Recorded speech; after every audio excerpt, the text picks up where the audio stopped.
기도하겠습니다.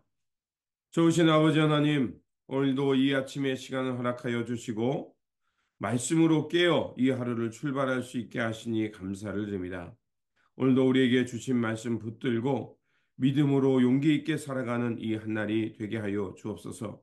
세상이 혼탁하고 세상에 큰 도전이 온다 할지라도, 우리의 진정한 도움과 우리의 생명이 되시는 우리 여호와 하나님을 바라보게 하여 주시고, 그 하나님의 뜻을 묻고 하나님의 길을 선택할 수 있는 믿음의 사람이 되게 하여 주옵소서. 이제 말씀을 묵상합니다. 성령님을 통해 다시 한번 깨워주시고 진리의 말씀을 붙드는 시간이 되게 하여 주옵소서. 우리 구주 예수 그리스도의 이름으로 기도드립니다. 아멘. 오늘 우리에게 주신 말씀은 열왕기하 21장 2절에서 11절입니다. 므낫세는 주님께서 보시기에 악한 일을 하였다.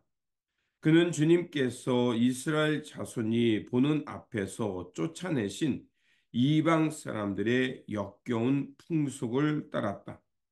그는 아버지 히스기야가 헐어버린 산당들을 다시 세우고 바알을 섬기는 제단을 쌓았으며 이스라엘 왕 아합이 한 것처럼 아세라 목상도 만들었다. 그는 또 하늘의 별을 숭배하고 섬겼다. 또 그는 주님께서 일찍이 내가 예루살렘 안에 나의 이름을 두겠다고 하고 말씀하신 주님의 성전 안에도 이방신을 섬기는 제단을 만들었다. 주님의 성전 안팎 두 뜰에도 하늘의 별을 섬기는 제단을 만들어 세웠다. 그래서 그는 자기의 아들들을 불살라 바치는 일도 하고 점쟁이를 불러 점을 치게도 하고 마술사를 시켜 마술을 부리게도 하고 악령과 귀신을 불러내어 물어보기도 하였다. 이렇게 하여 그는 주님께서 보시기에 악한 일을 많이 하여 주님께서 진노하시게 하였다. 그는 자신이 손수 새겨 만든 아세라 목상을 성전 안에 세웠다. 그러나 이 성전은 일찍이 주님께서 이 성전을 두고 다윗과 그의 아들 솔로몬에게 말씀하실 때에 내가 이스라엘의 모든 지파 가운데서 선택한 이 성전과 이 예루살렘 안에 영원토록 내 이름을 두겠다. 그리고 그들이 내가 그들에게 명한 계명과 내 종 모세가 그들에게 명령한 율법을 성실히 지키기만 하면 이스라엘이 다시는 내가 그들의 조상에게 준 이 땅을 떠나서 방황하지 않게 하겠다고 하고 말씀하신 그곳이다. 그러나 그 백성들은 이 말씀에 복종하지 않았다.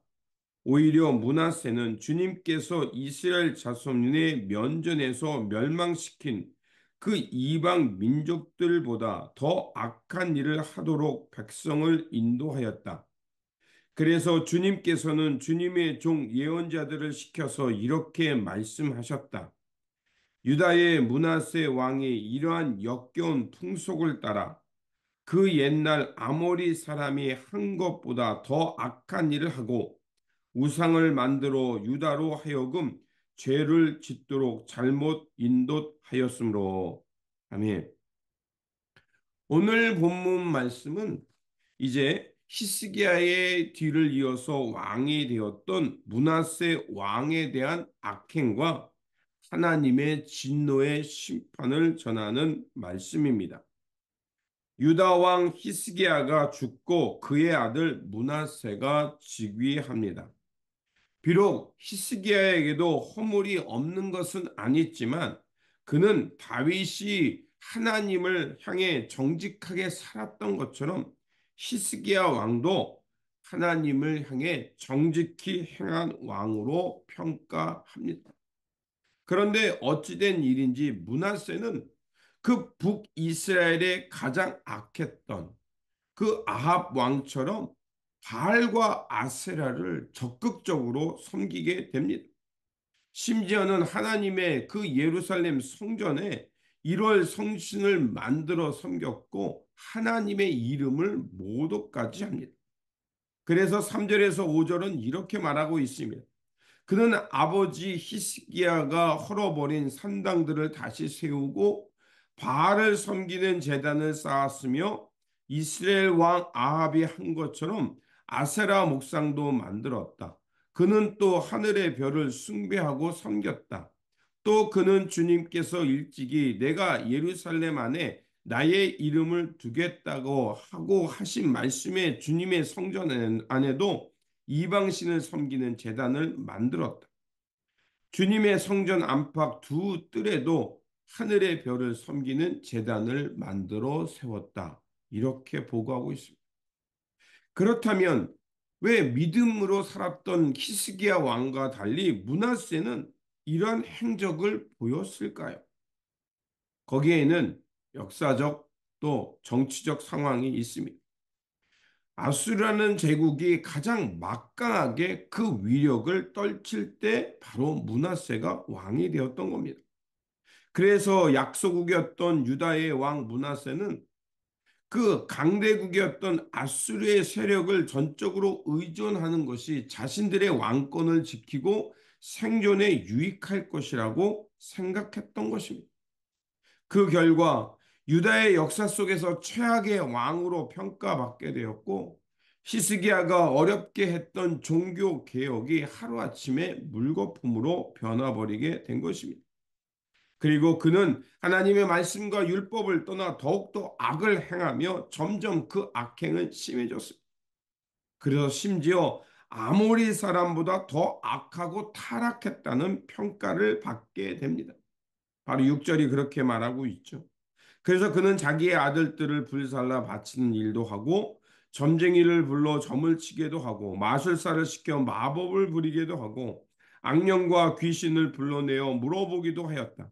이렇게 하여 그는 주님께서 보시기에 악한 일을 많이 하여 주님께서 진노하시게 하였다. 이렇게 평가하고 있습니다. 그는 서슴없이 인신 제사를 드렸고요.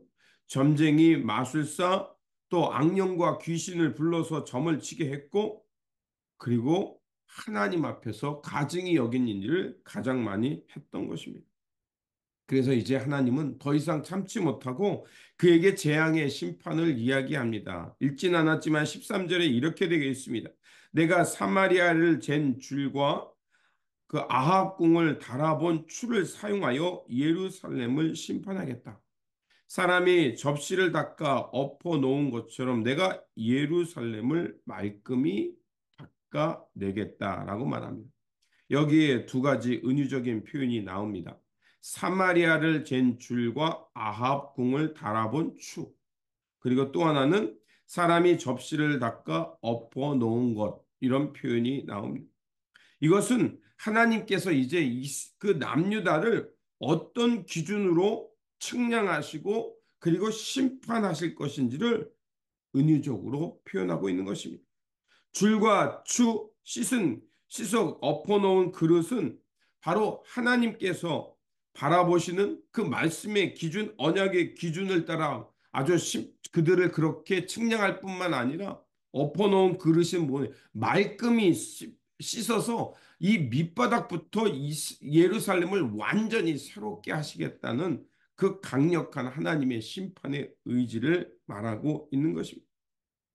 므낫세는 세상의 기준으로 본다면 강대국에 의지하면서 아수르의 그 말하는 대로 순응하며 살아가는 것이 현실적인 것이고 그게 맞다라고 말하는지 모르지만 그가 잊고 있는 것이 있었습니다. 그것은 이 역사의 주관자요. 결국 이스라엘 백성들이 그 살아갈 수 있는 길은 하나님과 하나님의 언약을 지키며 살아가는 언약 백성이라는 것을 그는 잊었던 것입니다. 성서는 북이스라엘의 아수르의 제국에 대해서 멸망하게 된 이유가 무엇인지 말하고 있습니다. 그게 무엇입니까? 그들이 끊임없이 성서가 말하는 것은 하나님의 언약을 버리고 율법을 따라 그들이 살지 않았기 때문이라고 말합니다. 하나님의 언약 백성임에도 불구하고 그들은 금송아지와 하나님 앞에서 예배가 타락했고 그들은 시대적 상황에 따라서 이리저리 왔다 갔다 하면서 하나님의 언약을 버리며 강대국들에 의지하다가 결국 멸망했던 겁니다.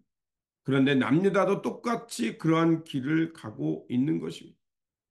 남유다도 하나님의 언약 백성임을 기억하고 여호와 하나님을 섬기는 것에 최우선 순위를 두었어야 함에도 불구하고 그들은 하나님의 언약보다 현실적인 상황에서 강대국을 의지하며 살아가는 것이 더 이익이라고 생각했던 겁니다. 그렇다면 그들은 엄연히 하나님을 믿는 신앙도 있었고 하나님을 향해서 성전도 있었음에도 불구하고 왜 그들은 아세라 목상과 바알신을 섬기고 또 가증하게 여겼던 그 이방의 풍속을 따라 살아갔을까요? 아모스 선지자는 이렇게 우리에게 말해주고 있습니다. 아모스 8장 11절은 이렇게 말합니다. 주 여호와께서 가라사대 보라 날이 이를지라 내가 기근을 땅에 보내니 양식이 없어 주림이 아니며 물이 없어 가람이 아니요 여호와의 말씀을 듣지 못할 기갈이라라고 말하고 있습니다. 결국 북이스라엘이나 남유다 그들이 이렇게 패망의 길로 가며 이렇게 영적으로 타락하고 목마르게 된 것은 양식과 물이 없어서가 아니라 하나님의 말씀에 귀를 기울이려는 마음가짐이 없었기 때문이었습니다. 결국 하나님을 향한 깨어있는 마음가짐이 없기에 결국 유다는 불순종의 길을 가다가 하나님의 진노의 심판을 받게 된 것입니다. 그러면 왜 하나님께서 이렇게 언약 백성인데 그들에게 이렇게 무서운 심판을 내릴까? 성경 속에는 하나님의 이런 진노의 심판에 대한 이야기가 많이 나옵니다. 하나님께서 그들을 심판하는 이유가 있습니다. 하나님의 심판은 소멸이 아니라 그들을 새롭게 하는 것이었습니다. 마치 사람이 그릇을 씻어서 엎어놓은 것처럼 그들을 정화하고 하나님께서 그들을 새롭게 하여 하나님의 언약 백성으로 다시 세우기 위함이었습니다.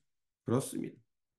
하나님의 이 언약과 이 말씀이 끊임없이 우리에게 가르쳐 주는 것은 하나님께서는 우리를 불과 같이 화를 내며 소멸시키는 것이 아니라 하나님의 심판을 통해서 다시 새롭게 하며 하나님의 진리 가운데 하나님께서 원하시는 생명과 그 온전한 삶을 살라고 가르쳐 주시는 그 하나님의 그 사랑과 자비의 바탕 속에 있는 것임을 우리에게 말해주고 있는 것입니다. 그렇습니다. 우리가 고난 가운데 희망을 얘기할 수 있고 환난 가운데 하나님을 바라보며 부르짖으며 자비를 구할 수 있는 것은 하나님이 언제든지 우리를 손을 붙잡아 주시고 우리의 환난 가운데 오셔서 우리를 새롭게 우리의 인생을 바라보게 할 뿐만 아니라 믿음으로 살아갈 길을 제시하기 때문에 그렇습니다.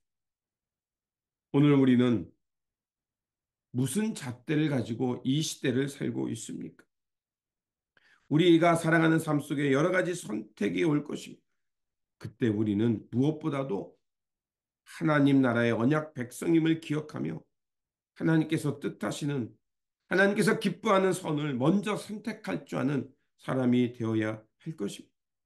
우리가 선택의 기로에 설 때마다 먼저 우리에게 무엇이 이익이 되는가는 생각되겠지만 그러나 그것이 하나님 앞에서 옳은 것인가 그리고 내가 하나님의 영광과 또 우리가 살아가는 이 공동체 이 사회의 덕이 되는가를 생각하면서 그 하나님이 원하시는 그 의와 선의 길을 선택하며 살아가야 할 것입니다. 그러므로 오늘도 우리에게 주어진 이 삶의 자리에서 하나님께서 바라보시는 그 생명과 선의 기준을 따라서 나뿐만 아니라 공동체 이 사회에 유익이 되며 하나님의 이름을 높이는 그 의로운 선택을 하며 살아가는 저와 여러분들이 되시길 주님의 이름으로 축원드립니다. 기도하겠습니다. 참 좋으신 아버지 하나님, 하나님께서는 그 역사를 통해서 우리에게 교훈을 주셨을 뿐만 아니라 우리가 이 땅에서 참되게 살아가는 길이 무엇인지를 다시 한번 말씀을 통하여 가르쳐 주셨습니다. 그러하오니 아버지 하나님, 우리가 살아가는 이 삶 속에서 다시 한번 하나님의 거룩한 백성임을 알게 하여 주시고 하나님의 말씀과 하나님의 언약을 따라 살아갈 수 있는 그 마음가짐으로 그 오늘의 삶을 선택하며 살게 하여 주옵소서. 그래서 하나님께서 이끄시는 그 선의 역사를 향해 살게 하여 주시고 혹 우리가 하나님을 떠나 어려움을 만날 때 그것조차도 하나님께서는 선으로 바꾸시고 우리를 깨워주시는 기회가 될 수 있음을 알고 하나님의 긍휼과 자비를 구하며 어려움 속에서도 믿음을 지키며 진리의 길을 걸어가는 하나님 앞에서 깨어있는 성도 믿음의 사람이 될 수 있도록 도와주시옵소서. 오늘도 귀한 날 주셨사오니 믿음으로 하나님의 귀한 역사를 선택하며 살아가는 용기와 지혜의 사람이 되게 하여 주옵소서. 우리 구주 예수 그리스도 이름으로 기도드립니다. 아멘.